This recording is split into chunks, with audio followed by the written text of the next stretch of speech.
Assalamualaikum warahmatullahi wabarakatuh. Anak-anakku semua, gimana kabarnya?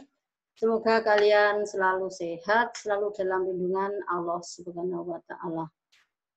Anak-anakku yang saya sayangi dan yang saya banggakan, mari di sini atau siang hari ini kita melanjutkan materi kemarin, yaitu pada bab usaha dan pesawat sederhana dalam kehidupan sehari-hari. Kemarin kita sudah mempelajari tentang usaha dan daya, sekarang kita lanjutkan pada pesawat sederhana. Pada kompetensi dasar, menjelaskan konsep usaha, pesawat sederhana, dan penerapannya dalam kehidupan sehari-hari, termasuk kerja otot pada struktur rangka manusia. Yang kita pelajari pertama yaitu tentang tuas dan pengungkit. Di sini ada sebuah gambar atau contoh seseorang yang memindahkan batu yang menggunakan pengungkit. Dalam kehidupan sehari-hari, orang menggunakan pesawat sederhana untuk mempermudah melakukan usaha. Dengan cara memindahkan batu dengan meletakkan tumpuan pada alat tersebut di antara batu dan gaya kuasa. Kalian lihat. Di situ mempermudah orang tersebut memindahkan batu. Jadi tidak merasa keberatan. Karena ada bantuan dengan pengungkit tadi, menggunakan tumpu. Itu contoh dari pada tuas dalam kehidupan sehari-hari. Sekarang macam-macam tuas atau pengungkit. Di sini dicontohkan ada gunting, gerobak, penjepit roti, pinset, tang, kop, jungkat-jungkit untuk permainan anak itu, kemudian ada palu. Mungkin kalian bisa mencari contoh yang lain yang ada di kehidupan kalian sehari-hari atau di lingkungan kalian. Itu tentang tuas. Contohnya, nanti coba di rumah. Oh, saya menemukan ini. Ini contoh daripada tuas. Sekarang, hubungan titik tumpu beban dan kuasa. Itu seperti contoh tadi, jungkat-jumpit yang ada titik tumpu. Di tengah itu 0 itu. Secara matematis dirumuskan W kali LB sama dengan F kali LK. Atau berat beban kali lengan beban sama dengan gaya kuasa kali lengan kuasa. Di B itu adalah W itu adalah beban, kemudian F adalah gaya. B sampai A itu adalah panjang daripada tuas. Gitu. Kemudian kita masuk yang kedua tentang bidang miring. Di sini dicontohkan sebuah tangga. Kalau di sekolahan kita itu tangga dari, misalkan saja dari lantai dasar, kemudian naik ke musola. Contoh lain lagi dari kelas 9A, naik ke kelas 7H. Nah, tuh, jadi di sini dengan kemajuan teknologi untuk mencukupi ruang, maka orang memilih membangun gedung-gedung bertingkat dengan cara yang dilakukan agar naik sampai ke atas, lantai atas, tentu dibuat tangga dengan kemiringan tertentu. Tuh, lagi. Sekarang dicontohkan lagi, itu sebuah atau seseorang yang akan menaikkan beban ke sebuah truk. Kalau misalkan tidak ada bidang miring atau papan, pasti sangat keberatan sekali. Dari contoh gambar ini dirumuskan W kali H sama dengan F kali S. Beban kali tinggi atau ketinggiannya sama dengan gaya kuasa dikalikan panjang bidang miring atau panjang papan yang digunakan. Itu rumusnya. Nah, kemudian alat yang bekerja berdasarkan bidang miring. Coba di sini diperhatikan. Ada papan miring seperti tadi yang biasanya digunakan pada sebuah truk pengangkut barang, biar orang yang mengangkat barang atau menurunkan barang dari truk tidak kesulitan. Kemudian gergaji, kampak, sekrup, permainan anak yang menggunakan bidang miring seperti gambar, kemudian jalan di pegunungan, itu contoh daripada bidang miring. Kalian bisa cari contoh sendiri di sekitar kalian. Bidang miring. Sekarang kita pelajari tentang katrol. Katrol merupakan pesawat sederhana berupa roda yang sekelilingnya dilalui tali atau rantai. Roda tersebut berputar pada sumbu yang dipasang pada sebuah kerangka.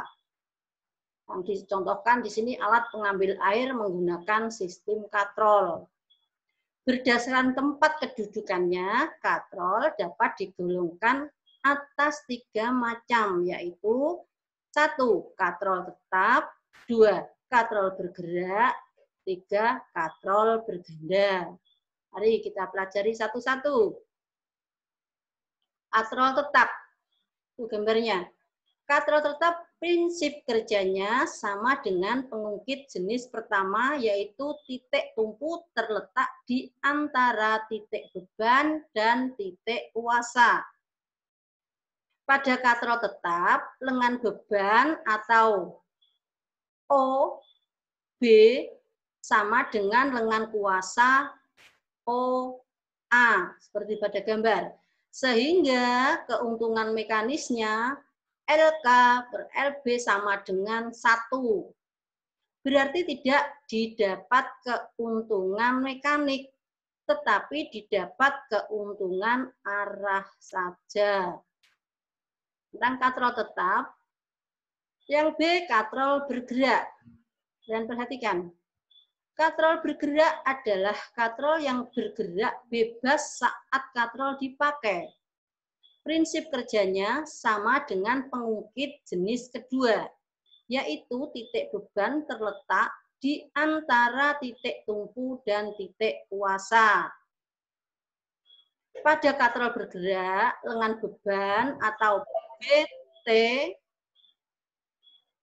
sama dengan setengah lengan kuasa atau A sampai B, sehingga keuntungan mekanisnya adalah 2. Berarti untuk mengangkat cukup gaya setengah beban. Sekarang katrol ganda. Untuk mempermudah semakin banyak keuntungan mekanik, beberapa katrol tetap digabung dengan katrol bergerak yang disebut katrol ganda, seperti gambar di samping.